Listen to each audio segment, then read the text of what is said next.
Salut à tous, bienvenue dans cette nouvelle vidéo. Alors aujourd'hui, comme précédemment dit dans ma vidéo, nous allons faire un exemple pratique du calcul des dimensions d'une semaine homothétique. Bon, dans cette vidéo, nous n'allons plus rappeler les formules vu qu'elles ont déjà été dites. Nous allons tout simplement les utiliser. Donc comme données, nous avons la section du poteau, 30 par 40, bien évidemment en centimètres.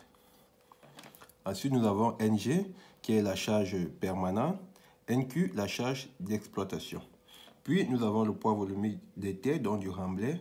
Et là, nous avons la contrainte admissible, qui est 0,16 mégapascal. Désolé. Et le béton, la classe du béton, qui est C30 bar C37.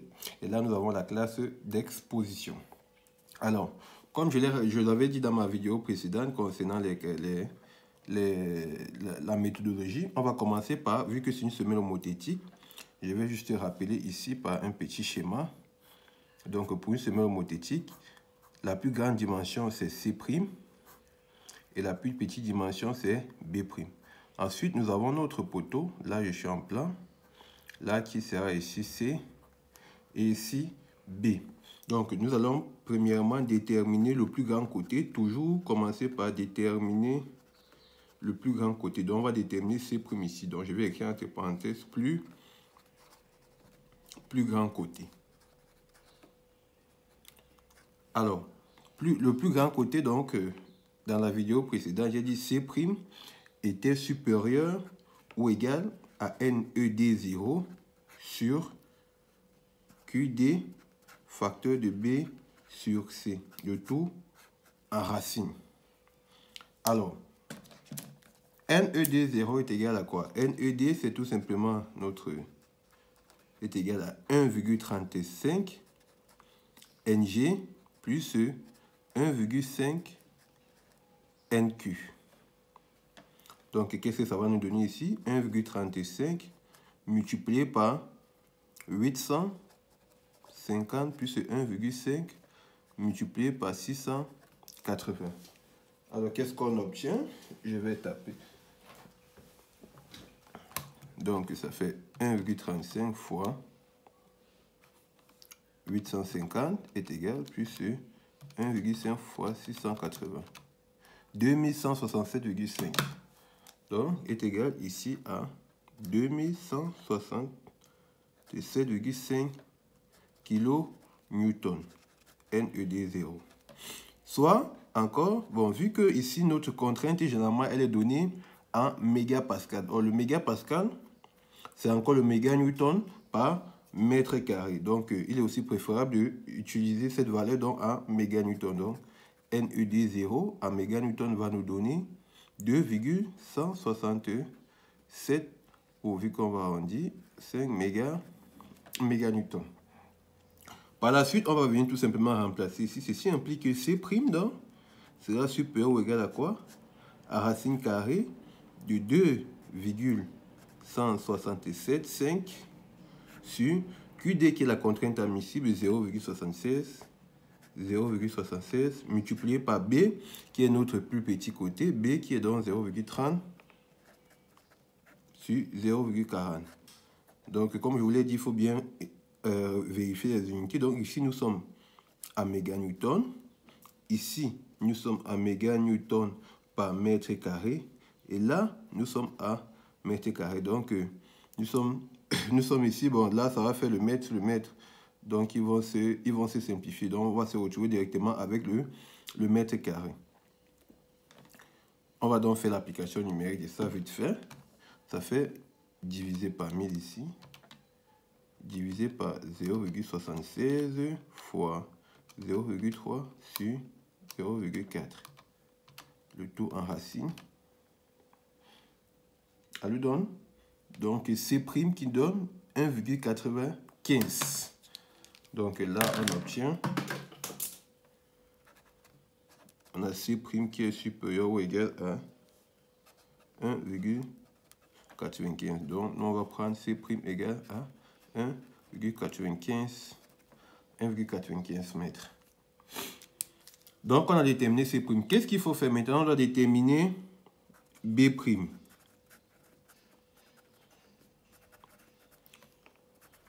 B'. Or, qu'est-ce que nous connaissons de la relation pour une semelle homothétique? Or, nous savons que C' sur B' est égal encore à C sur B, ce qui est équivalent à dire que B sur C est égal encore à B' sur C'. Donc, ici, ça fait que B' est égal à B sur C multiplié par C'. On fait une application numérique. Ça fait que, pardon, noir. Donc, B' est égal donc à B 0,3 sur 0,4 multiplié par 1,95. Allez, lorsqu'on tape tout ceci, ça nous donne 0,3 sur 0,4 est égal fois 1,95. Donc 1,46. Donc vous avez le choix, soit, puisque là nous avons 1,46 qui n'est pas réellement une valeur avec d'ordre 5, avec d'arrondi d'ordre 5. Donc vous pouvez commencer par prendre 1,45 ou directement 1,50. Donc vous aurez ici B' qui sera supérieur ou égal à 1,46. Donc, comme cette valeur n'est pas vraiment réglementaire, donc vous pouvez décider de commencer par prendre B' soit égal à 1,45 ou donc B' sensiblement égal à 1,45 ou vous pouvez commencer à prendre 1,50. C'est à vous de voir. Donc, moi, je vais commencer à 1,45 par précaution. Donc, on va récapituler ici. Nous avons déjà déterminé C' qui est égal à 1,95 mètres et B' qui est égal à 1,45 mètres. Donc, qu'est-ce qu'on fait maintenant? On va déterminer H.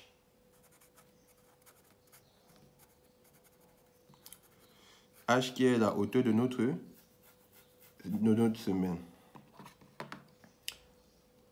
Donc, on aura donc H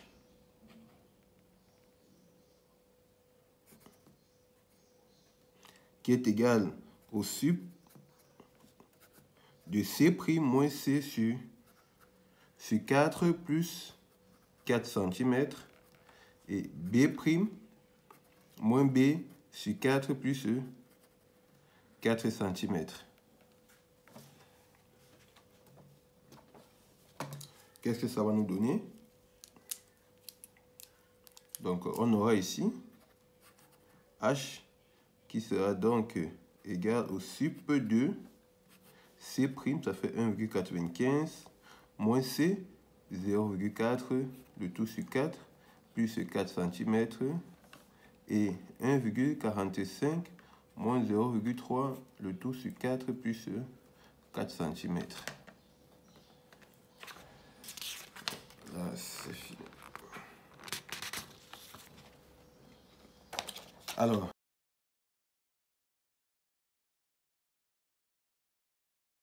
qu'est-ce que ça va nous donner ici? Donc, ce qui implique qu'on aura H donc qui sera égal à sup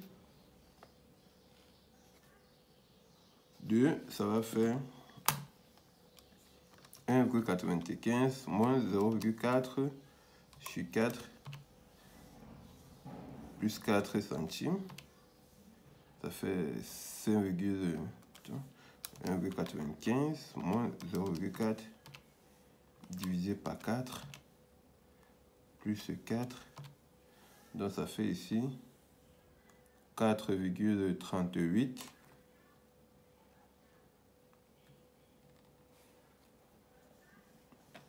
Donc là, plus 0, non, là j'ai confondu parce que 1, là il a à mettre, donc ça fait 1,95 moins 0,4 est égal divisé par 4 plus plutôt 0,04 parce que celui-ci il est en centimètres et ça est à mètre.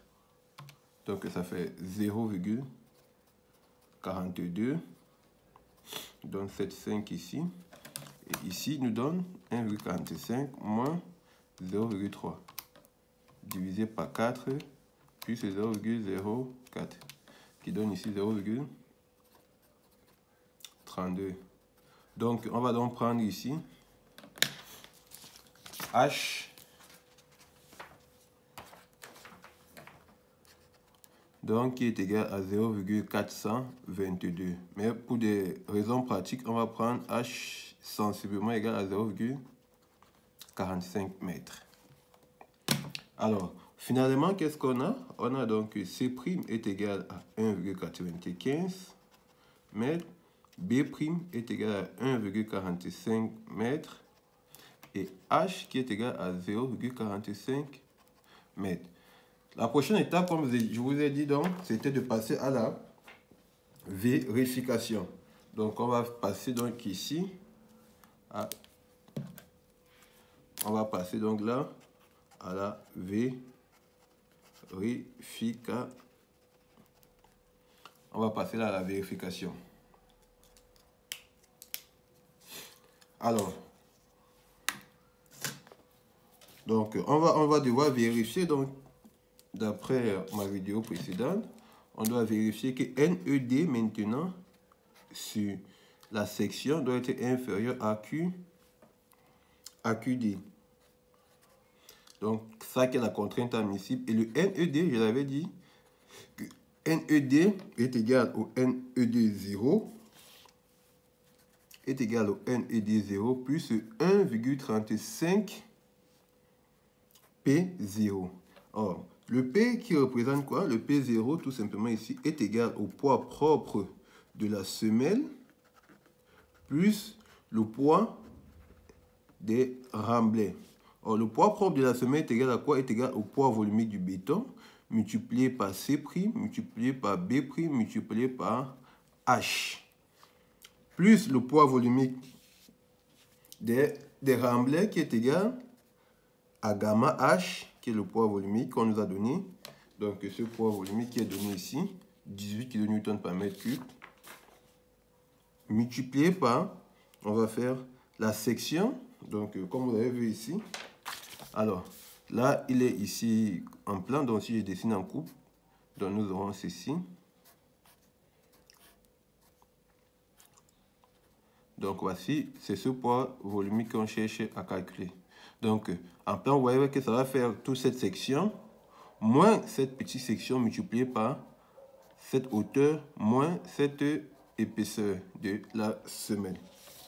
Donc, qu'est-ce que ça va nous donner? C' fois B' moins C fois petit b, multiplié par cette hauteur, donc, qui est cette petite hauteur, autant pour moi, donc qui est H, qui est grand H, qui est l'ancrage, moins l'épaisseur de la semelle.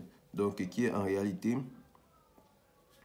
Oh, normalement, j'ai omis de donner, j'ai omis de donner ici l'ancrage, donc on va ajouter ceci, grand H est égal à 0,7. Donc là, on va faire grand H moins l'épaisseur de la semelle. Finalement, qu'est-ce qu'il va nous donner? On a gamma qui est égal à 25, multiplié par C', 1,95, multiplié par 1,45, multiplié par 0,45, plus 18, multiplié par 1,45, multiplié par 1,95, moins 0,3 fois 0,4, multiplié par 0,7, moins 0,45. Alors, lorsqu'on fait tous ces calculs, qu'est-ce que ça nous donne? Donc, je vais d'abord commencer par ici. 1,45 fois 1,95 est égal moins 0,3 fois 0,4 est égal multiplié par 0,7 moins 0,45 est égal fois 18 est égal plus 25 multiplié par 1,95 fois 1,45 fois 0,45, ça nous donne 43,99. Donc P0 est égal donc à 43,99 kN. Donc on peut revenir calculer donc NED, ce qui implique que NED est égal à quoi? Est égal donc à NED 0 qu'on a calculé.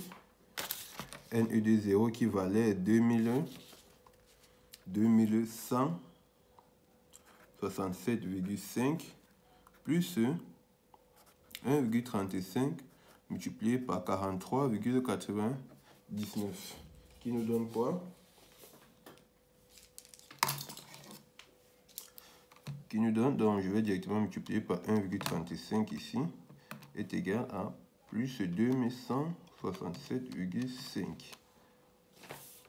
On obtient donc finalement 2226,89 kN, soit 2,226. Bon, je vais mettre directement 227 kN. Donc, on va donc vérifier cette relation. Donc, on aura 2,227 sur S qui est égal à 1,95 multiplié par 1,45 qui est égal donc à quoi? Divisé ici par 1000 directement, divisé par 1,95 fois 1,45 qui est égal. Alors, il nous donne 0,78.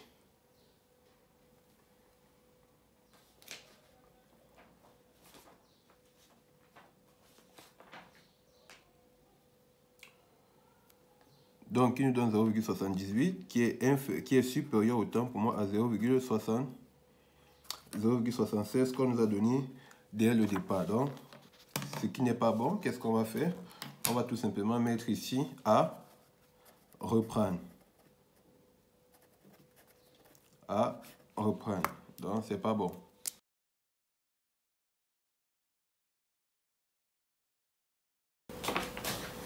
Donc, vu que ce n'est pas bon, on va augmenter les dimensions de notre semaine. Donc, c'est-à-dire, on va prendre, cette fois, on était à H, à C'. Donc, on va prendre C' maintenant. On va passer à la valeur suivante est égale à 1,80.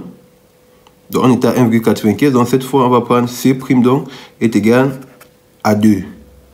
Donc, si C' est égal à 2, qu'est-ce que ça va nous donner?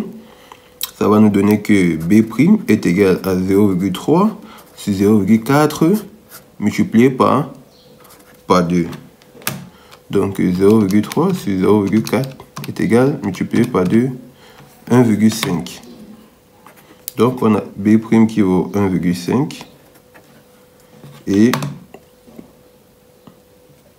on doit déterminer H. Donc ça fait B' est égal à 1,5. On va refaire le calcul. Donc, ça va faire que H qui est égal donc au sup encore de, ça fait 2 moins 0,4 sur 4 plus 4 centimes et 1,5 moins 0,3 sur 4 plus 4 centimes. Ceci est égal à quoi? Ça va nous donner ici. Donc 2 moins 0,4 divisé par 4 plus 0,04. Non, c'est pas bon. 2 moins 0,4 divisé par 4 plus 0,04 égale à fait 0,044. Donc ça fait sup de 0,44 et ici 1,5 moins 0,3 divisé par 4 est égal à 0,3 plus 0,04. Donc ça fait 6,34. Donc on va prendre donc que H est égal à 0,45 mètres. Là on va recalculer donc ici. On va recalculer ici le NED. Donc nos nouvelles dimensions c'est quoi? Nos nouvelles dimensions c'est... Nos nouvelles dimensions sont C' est égal à 2 mètres, B' est égal à 1,5 mètres et H est égal à 0,45 mètres. Donc, on va refaire tout simplement ce calcul en tenant en compte cette fois-ci les nouvelles valeurs. Donc, ça veut dire que P0, qu'est-ce que P0 va nous donner? P0 maintenant va nous donner Donc cette fois, les dimensions, c'est 2 et 1,5. Donc on va repartir ici. Ça va faire 2 multiplié par 1,5 est égal à moins 0,3 fois 0,4 est égal à multiplié par 0,7 fois 0,45, non, moins 0,45 multiplié par 18. Ensuite, plus 25 fois 2 fois 1,5 fois 0,45. Ça nous donne 46,71 cette fois. Donc P0 ici donne 46,71 kN. Ça veut donc dire qu'on aura NED0, NED qui est égal à quoi? À 46,71 plus 2000 qu'on a trouvé tout à l'heure, 2100. Parce qu'elle est où? 2167,5 qui nous donne. Donc NED va nous donner 2214,21 kN, soit NED est égal à 2,21 214 méganewtons. Donc on revérifie une dernière fois. Donc ça va faire que on aura 2, on vérifie donc à nouveau cette relation. Donc 2,214 sur 2 fois 1,5, qu'est-ce que ça nous donne? Donc divisé par 1000 est égal à divisé par 2 fois 1,5 qui nous donne donc 0,73 qui est bien inférieur à 0,76. Donc ok. Donc c'est ainsi qu'on détermine les dimensions pour une semelle homothétique. Si ici ça n'avait pas marché, vous devriez encore augmenter dans la section de notre semelle jusqu'à atteindre une certaine, jusqu'à pouvoir faire en sorte que notre contrainte soit inférieure à la contrainte admissible. Donc généralement ce que je vous conseille donc c'est de faire un tableau déjà Excel où vous allez juste entrer les valeurs et automatiquement il va calculer pour vous éviter donc ce calcul assez fastidieux. Je vous remercie. Si la vidéo vous a plu, n'oubliez pas de liker, de commenter, de vous abonner et de partager. On se dit à bientôt pour faire le cas d'une semelle à débord égaux.